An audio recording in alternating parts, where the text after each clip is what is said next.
আসসালামু আলাইকুম। হ্যালো বন্ধুরা, MH medicine and health tips থেকে সবাইকে জানাই স্বাগত। আজকে আপনাদের জানাবো ব্রাউন সুগার বা বাদামি চিনি খাওয়া কি ভালো, এটা কিন্তু আমাদের জানা প্রয়োজন।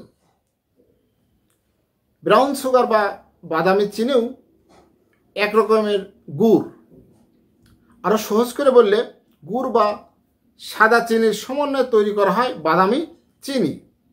এই গুড়ের উপস্থিতির কারণেই বাদামি চিনি সাদা চিনির চেয়ে আলাদা, অনেক কম প্রক্রিয়াজাত হয়, যে কারণে বাদামি চিনি কিছুটা স্বাস্থ্যকর। গুড় ছাড়াও এই চিনিতে কিছু পুষ্টিকর উপাদান ও খনিজ থাকে যা সাদা চিনিতে থাকে না। এর মধ্যে অন্যতম হচ্ছে পটাশিয়াম। এছাড়া অন্যান্য পরিমাণে ক্যালসিয়াম, ম্যাগনেসিয়াম, ভিটামিন বি আছে বাদামি চিনিতে।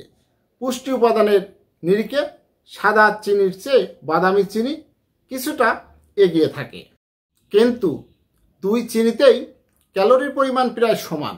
1 চামচ সাদা চিনি ও 1 চামচ বাদামি চিনিতে যথাক্রমে 16 ও 17 ক্যালোরি থাকে। তাই ওজন কমাতে বাদামি চিনি খাওয়ার অভ্যাস মোটেই স্বাস্থ্যকর নয়। তবে যেসব সুবিধা বাদামি চিনি থেকে পাওয়া যায় চলুন জানা যাক। 1. গুড় থাকার কারণে এই চিনিতে পটাশিয়াম, ম্যাগনেসিয়াম, ক্যালসিয়াম পাওয়া যায়, যা হজমে সাহায্য করে এবং কোষ্ঠকাঠিন্য রোধ করে। 2. এর মধ্যে বিদ্যমান ভিটামিন B6, নায়াসিন ও প্যান্টোথেনিক অ্যাসিড ত্বকের স্বাস্থ্য ভালো রাখে। 3. এটি সরল শর্করা, তাই তাড়াতাড়ি রক্তে মিশে শক্তি উৎপন্ন করে। তাই যাদের রক্তে শর্করার মাত্রা কম থাকে তারা গ্রহণ করে সঙ্গে সঙ্গে উপকৃত হবেন। 4. এতে পটাশিয়াম থাকায় মাসিকের ব্যথা কমাতে কিছুটা হলেও উপকারী এবং পেট ব্যথা কমাতে বেশ কার্যকর। 5. রক্তের লাল কোষ গঠন ও বৃদ্ধিতে সহায়তা করে।